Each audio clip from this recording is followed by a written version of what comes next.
If you have one-sided weakness of your buttock muscle, you just cannot activate your glute properly on either side, it can be a signal.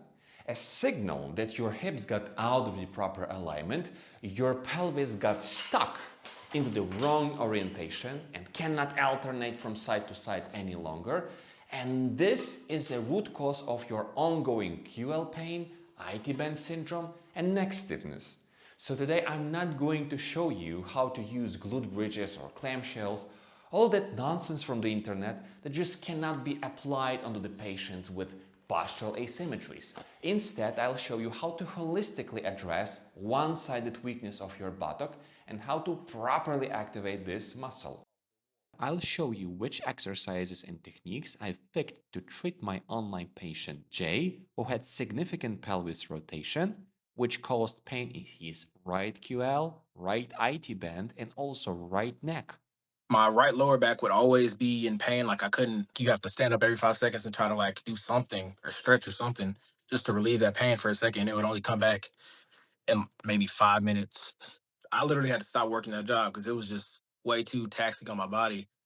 And I just didn't know what was going on with me. You will learn how we restored his right buttock sensitivity and realigned his entire posture, which led to pain resolution. No neck pain, no IT band pain, no back pain. Actually, that's zero, if I'm being honest. But overall, what was the pain intensity beforehand? About a 7 or 8. Let's firstly actually look at which type of misalignment Jay developed. Here you can see his initial posture before our treatment. Straight from the start, pay close attention to his abdominal midline. It's actually slightly curved towards the left side. Why? Because the spine itself is also curved. The abdominal wall oftentimes mirrors the position of the spine. He has basically a combination of issues. This is an AIC pattern combined with left pelvic tilt, also with the sacrum bone being turned more towards the right than towards the left, especially when he walks this is happening, which puts his right buttock into the compromised position. His basically right buttock cannot work properly, it's numb all the time. That's why IT band is being abused and overloaded instead as a compensation, for the same reason as his right QL. From the back perspective, pay close attention to his latissimus on the right side is more developed and contracted because of improper alignment of the right shoulder. Now the most amount of changes you can see when he walks. There is a lot of things, but you only can notice that if you have a trained eyes. So pay close attention. His waistline is basically crooked to one direction. The abdominal wall is not turning properly towards the left side. His hips not moving up and down as it should. And when he steps over the right leg, the spine curves towards the left. But when he's supposed to step over the left foot, spine never truly capable of curving towards the right side as it should, which is another symptom of direct misalignment in his body. In addition to that, the right arm is never moving and swinging forward and backwards as the left arm does, because the rib cage has a limited range of motion and limited rotation capability. Now, after 5 months of the therapy, things have dramatically changed. Not just that he completely lost his pain, you can see that the rotation is more fluid. Hips are moving up and down, turns towards the left and towards the right much more evenly, much more fluently. He's basically looked as a completely updated human being. But I definitely noticed I just don't look as awkward when I'm walking. Like, cause I used to walk like Oh, yes. with this shoulder hiked up, but this shoulder would always be higher. So I would just be like, and I wouldn't get any type of rotation. Now I'm walking more fluently. My hips are rotating. I just didn't notice how awkward I looked when I was walking, which is a definitely great improvement. Now, another point which is very important is to evaluate his pain level and initial injury that led to pelvis asymmetry, which a lot of PRI therapists are ignoring. My name's Jay. I'm from Birmingham, Alabama. At first, I was experiencing a lot of just back pain while sleeping. I couldn't turn on my side. I couldn't lay on my back. I couldn't lay on my stomach. And then I was also having some irritation, like IT band syndrome, where it was running all the way up to my femur. Like it was yeah, it was coming like all the way right here. Uh, so it'll come up to right here and then go all the way down there. After any type of running or any type of exercise, it would just get super tight. Like it would just be extremely painful, and I'd have to sit down for like a day or two for it to calm down. Mhm. And I also would have this nagging neck pain anytime I try to work out with like anytime I did shrugs or Y raises, anything like that, I would just have pain like with my right neck that would come down in my trap and it would just be shrugged up all the time. And right lower back, I could recall also, yes? Yes, yes, definitely. It was like right, it would resonate right there, right up in here, like whenever I would be sitting. Yeah, my right lat would be tight and everything, but I just noticed it like my whole right side was just like shortened, I guess. Mhm. My right lower back would always be in pain. Like I couldn't, especially when working, if you work in a sitting job, it's like you have to stand up every 5 seconds and try to like do something or stretch or something just to relieve that pain for a second. It would only come back in maybe 5 minutes. It was lasted like a 1 year or so. Yeah, about a year. I believe it was my meniscus tear. I tore it when I was about a few years ago when I was like 19 or 20. So then over the years, I noticed I started like walking differently. If I used too much of my arms, it would start to irritate my neck and stuff, and it would start to irritate my IT band. So I would have to take breaks doing that because it would start hurting like halfway, like an hour or two in. Once I'm just trying to mow my lawn, like doing a normal thing. Yeah, I tried just general physical therapy, which didn't really help because it didn't get to the root of the problem. I would tell them like my IT band and stuff like that, but they would give me like glute exercises. But I also went to a chiropractor, and then they told me the position my pelvis was in. My left pelvis was pushed forward. Exactly. Yeah. So I also told the physical therapist about that, but they didn't really have any knowledge on you do. So just paying tons of money for something that's not really working. Yeah, I tried some other PRI channels. I forgot their names, but there wasn't too much direction like in what I should take. I don't know, it was kind of confusing for me. Let's quickly break it down his therapy plan and which exercises I have prescribed to treat his condition. Quickly, after we have done our evaluation of his posture, walk, and some of the basic tests, we are basically good to go to do some exercises. But not just any exercises, but structured plan tailored to his specific need.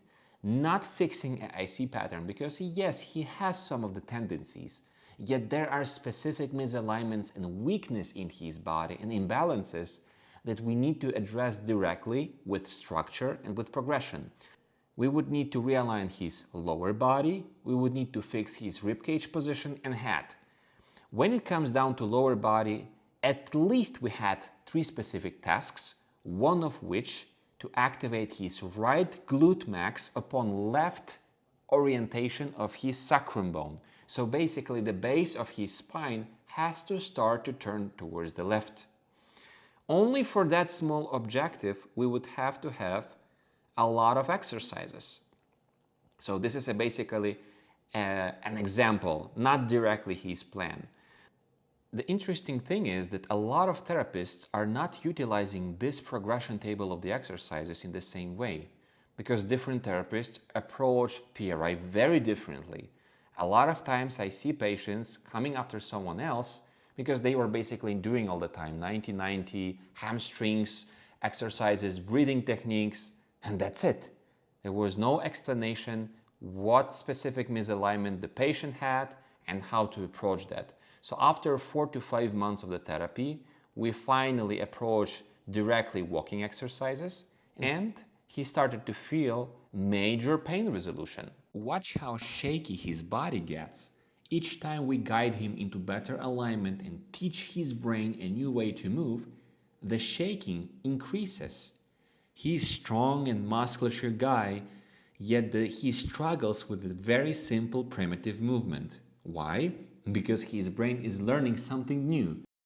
For the first 2 or 3 months, I was just kind of inconsistent, and then I noticed I wasn't really getting anywhere, and I'm like, okay, let me lock in and try to do it as much as possible. And then that's when really started to experience that like IT band relief, the neck relief, and the back relief. Like you just have to stay consistent with it, or you're just not going to get the results you want. But that's all up to you, and you know if you stay consistent, you're definitely going to see results. Oh yeah, you're with you actually take a completely curated approach. Like you don't say, "Hey, this should work. Just keep doing it. It should work." But if something isn't working, you take an approach and say, "Okay, well, let's try this." Like I noticed when once you prescribed me a neck exercise, which kind of irritated it, you were like, "Okay, stop that. Let's try this." And then the next approach you took, it worked. Like with the hand on the wall, the reaching arm, that was a really big component in getting out of that like intense neck tightness and all that. If you've been in pain for a while or simply you have postural imbalances and nothing seems to help you out, click the link below or just contact me directly, explain your situation briefly, and through the online I can diagnose your specific pattern and your reasoning behind your pain. And perhaps we can initiate one-on-one online coaching therapy, only if you are a suitable patient. You could mess up something small with exercise and it'll be a very big component to your pain, like to getting out of your pain. Very good. Yes, you are shaking the way you should. I have to admit it was very good, but keep in mind that at the end range of motion, with you just going out with the right foot, you have a tendency to move the hips, So remain your pelvis stationary and just do the movement only with the foot. Yes, don't do this. Okay? So trying to keep it like trying to keep my pelvis like Yes. Yes, at this point, yes. Flex the left knee as well. So it must be slightly flexed all the time, the left one. Yes, squat down and feel that your body is on the left heel. This is very important.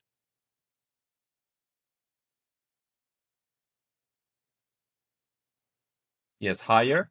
Yes. yeah. I definitely feel it more in the like this outer glute right here. Yeah. Like the upper. Could be, yeah.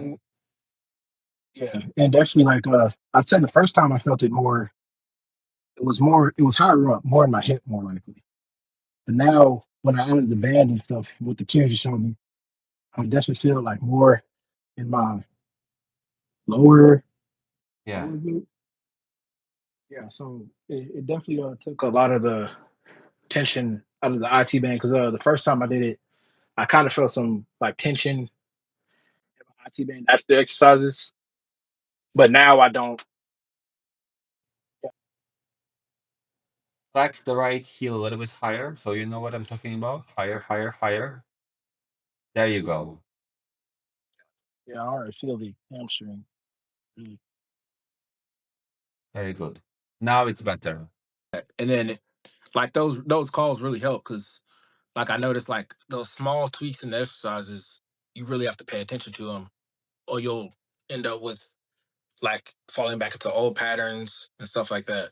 Yeah, I feel pretty good now. I'd say I'm completely or almost nearly out of pain. IT band feels great now. Like it's like I can mow my lawn, do everything I want to do, and I won't get a sharp pain coming up my knee and the right side of my leg and my back pain. I can sleep however I want to, you know. And that was a big component because I'd wake up like throughout the night with just back pain and stuff. So I just feel great. Definitely a big improvement. No neck pain, no IT band pain, no back pain. Actually, that's a zero.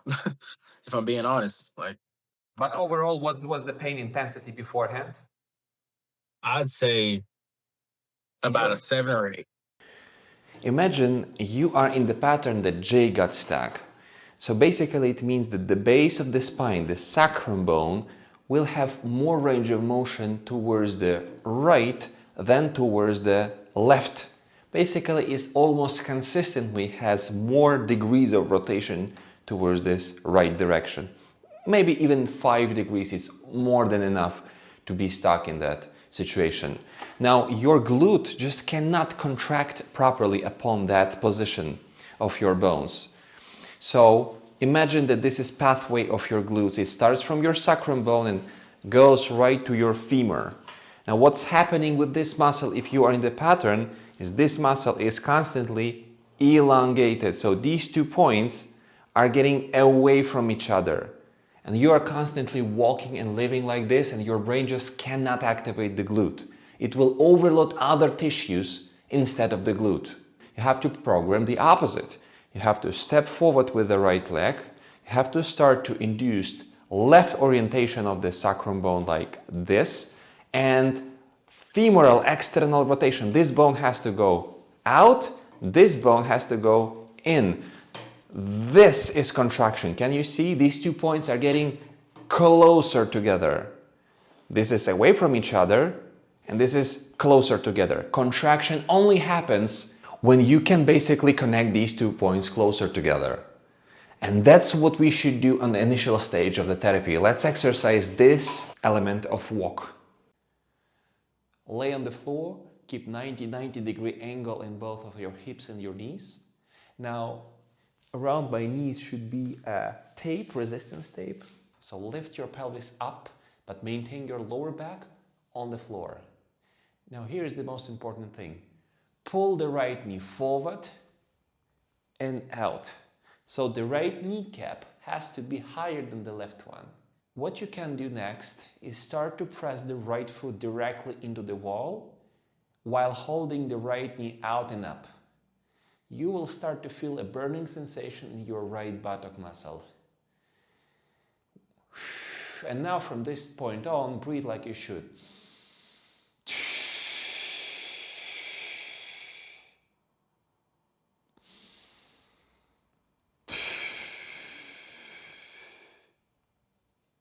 There is one crucial mistake that you should basically avoid. Anytime when you are going out with the right knee, you basically cannot detach the right inner arch of your foot from the wall. So basically this is forbidden because it's a not fitness exercise. This is a neurological guidance. So your brain has to sense some pressure from the right foot, so the brain will recognize that as a part of walking cycle, okay, as a part of walking process.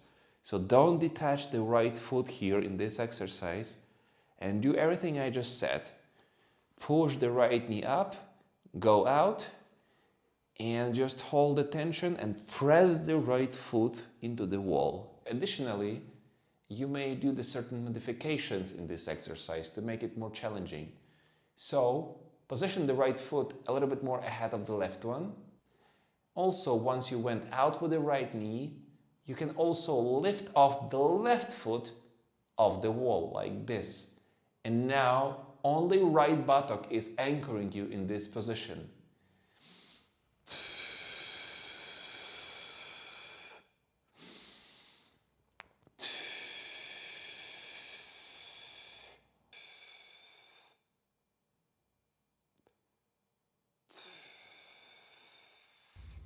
Thank you, Alexander, for real. Like, I don't know where I would be without this. Like, his approach is definitely the greatest. Like, it completely curated to your problems and all that. Just get you some online coaching. I'm telling you, he's gonna get you right. He's gonna help you with that pain and everything. I promise you. So is that sufficient even through the online? We can Yes, definitely, definitely.